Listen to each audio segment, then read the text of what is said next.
Hey, I'm Lieris. When I was little, there were a lot of things I wanted to do, but I couldn't because my mom thought it would send me to hell. But now I'm a grown-ass hoe and I can do whatever the f I want. So now I'm gonna do all the things I didn't get to. This is a whole tries with Panda.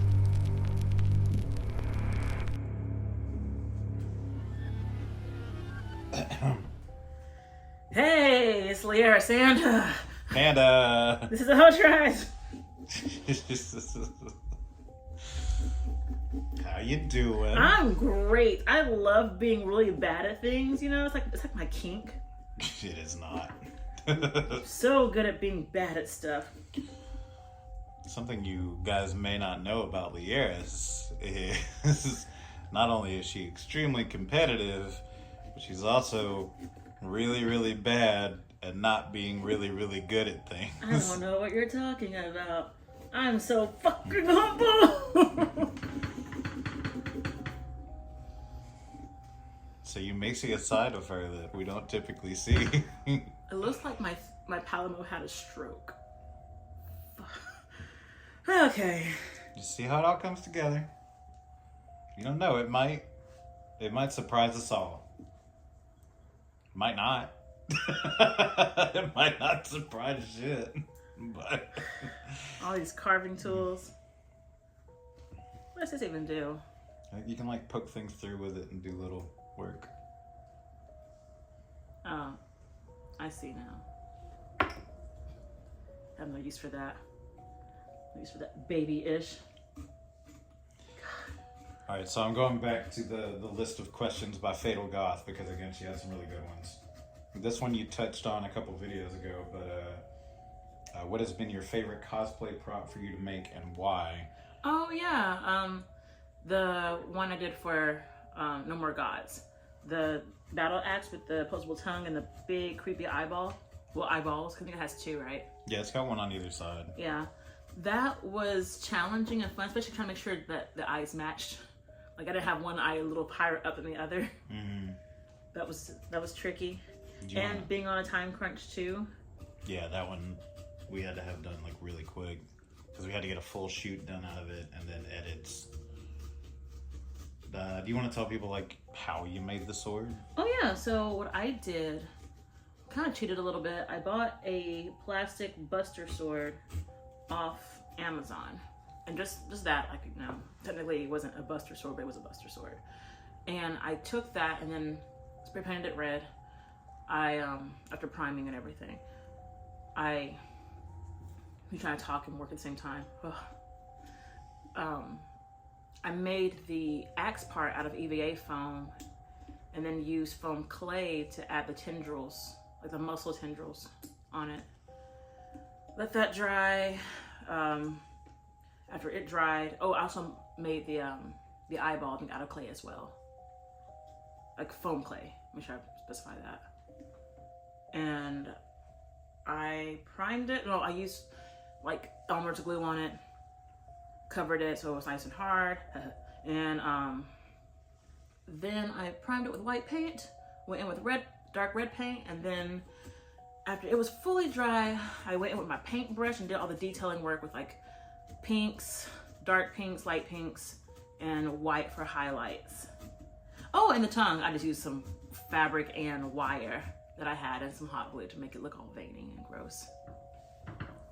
And it did look all veiny and gross. Yeah, all veiny.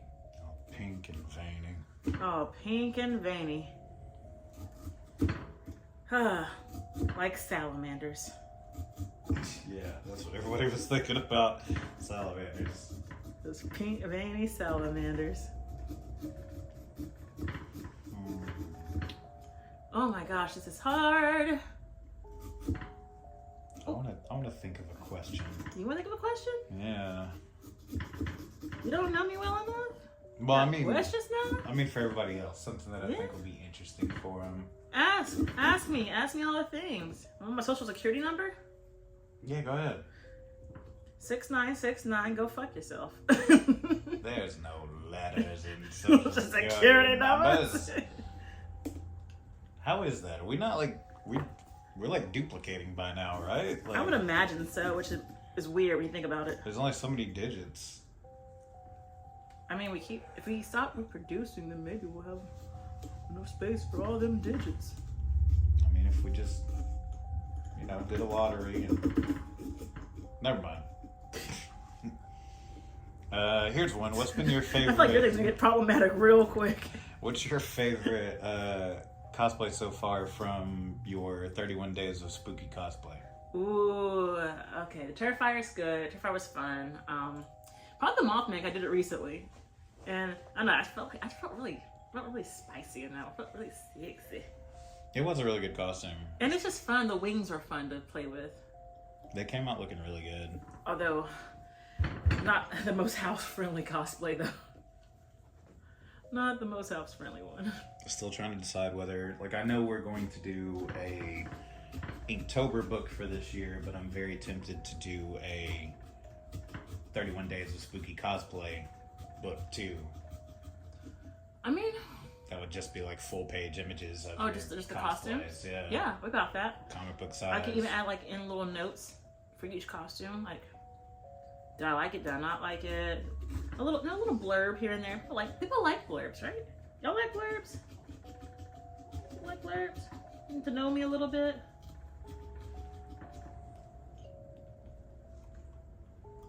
I'm not gonna do that. You gonna eat a little bite? It has Sharpie on it. This piece doesn't.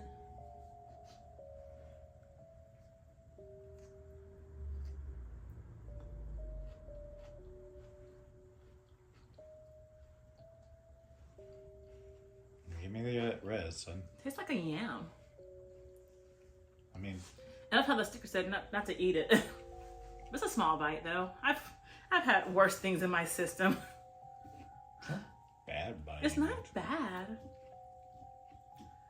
But then, if it's not bad, then why did that smoothie from Smoothie King taste like ass?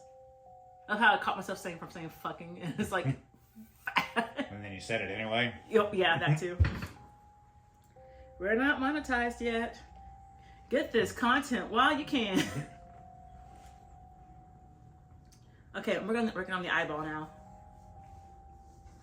Just the carving section's gonna end up in being a I know. Part, Well, this is hard, dude.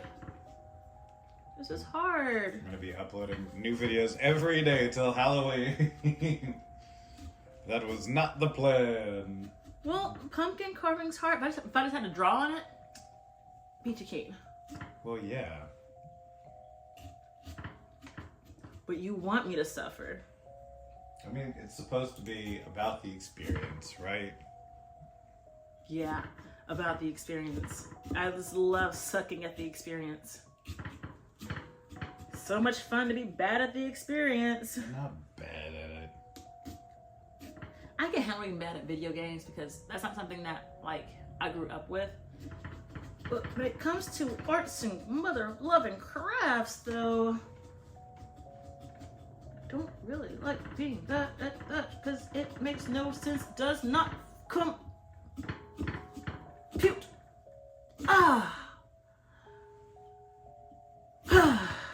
Yeah, there we go. Can I just push you through? No, I missed a spot.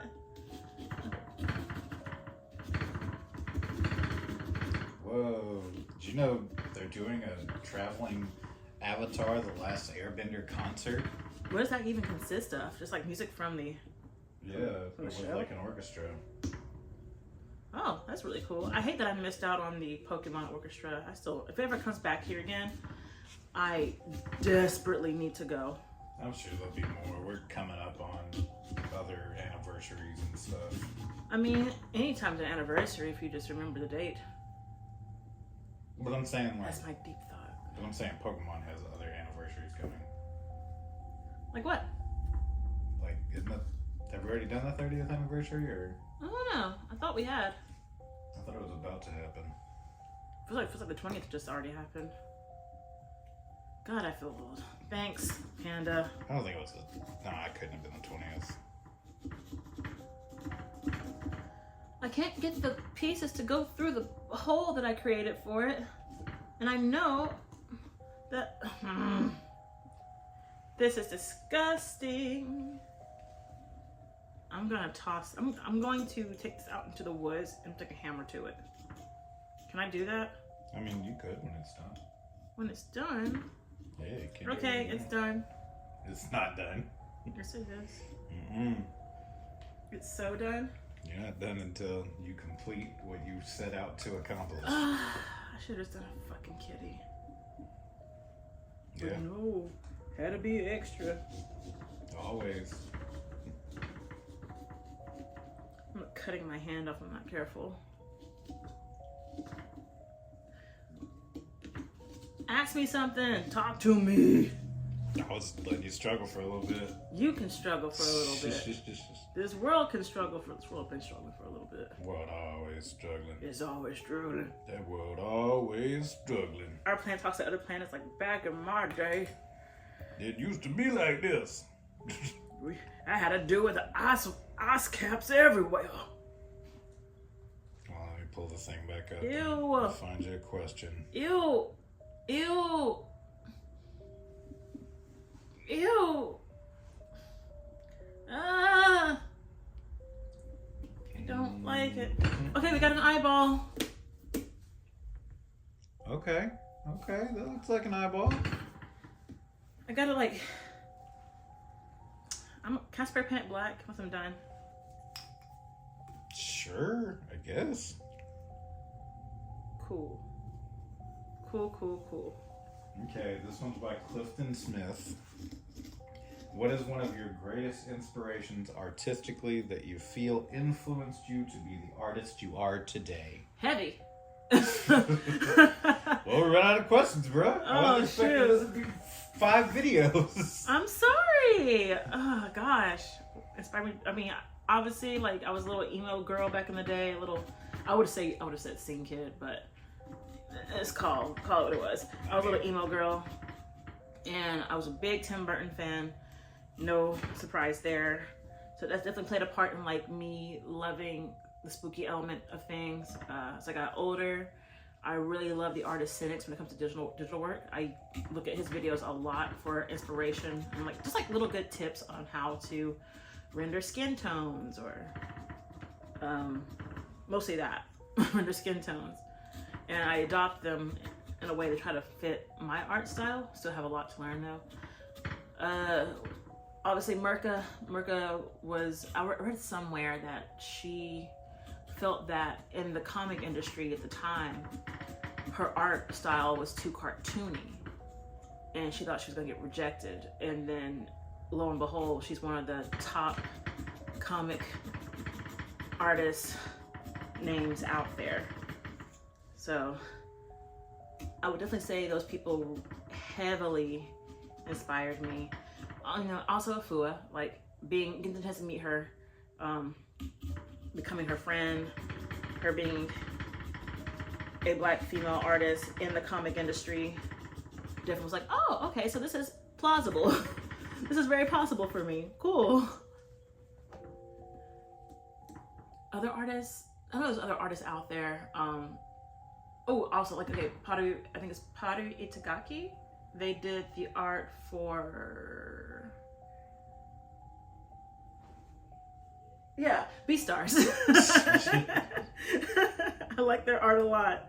And I love how they add like little blurbs at the end of each book, each volume, talking about the whole process of illustrating that entire volume and everything. And I'm gonna butcher this. I think it's the artist for Promised Neverland. Is it Desmond? The art for Promised Neverland. Amazing artists. Oh gosh, their ability to just be so good with perspective. Makes a girl go, ooh.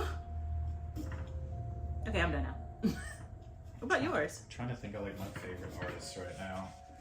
I mean, Junji Ito. Junji Ito's great. Junji Ito is a genius. Just their ability to make things look unsettling and uncomfortable is amazing. But also with very little line work. Like, there's a lot of line work, but like as far as like the main characters, like the human illustrations, he doesn't put a lot of detail in the person, but like if you see Tomie in a book, you know it's Tomie. Yeah. I really like Momoko, but I definitely think they kind of oversaturated her in the market and kind of ruined her for people, and I hate that. Yeah, because Momoko is very talented, and they deserve all the recognition that they get, all the praise that they get, but they definitely, in my opinion, for lack of better phrasing, milked her for all she's got. Yeah, like at one time you had Marvel doing like 3 separate sets of variant covers that were all like Marvel characters as anime characters, zombie versions, and something else, and she was literally doing all of them. Which, yay, get that coin, honey. But oh yeah, fantastic for them. But like in an industry where like it's still kind of driven by scarcity and stuff like that, the way to like start building an artist's name is to like trickle them out and let people see them some first, so that their first books are going to be those rare ones that they're limited publications and stuff like that, and that's going to drive up their name and give their name staying power, because people are going to be looking for that book for a long time. Right. If instead your first books they're making 1 million copies of, and those books are returnable, so shops will just order 1,000 of them because they know they can send them back afterwards and stuff like that. Yeah. Your name gets no staying power like that. But do you think they play on the old wives' tale, the tale of like the starving artist? Because a lot of artists fear that, and a lot of artists and a lot of parents of artists fear that as well, because that's something that used to get perpetuated. Like, oh, you have to go to school for art, enjoy working at McDonald's or something. Which, like, why downplay that? Like, it's a job, but. I mean, it's definitely one of those things. I mean, not as much now as it was a few years ago, but there was definitely that fear of, like, I'm never going to be able to do anything. So if a big company offers me anything, I should take it, and I should do everything they tell me. And we've heard from creators that work with like bigger companies. We won't name any of those because no, because I might want to work with those companies as well one day. Yeah, but like one company in specific bought a cover from one of our friends, but then ended up using their line work, their sketch version, changing the cover to blue and like doing different hues on it.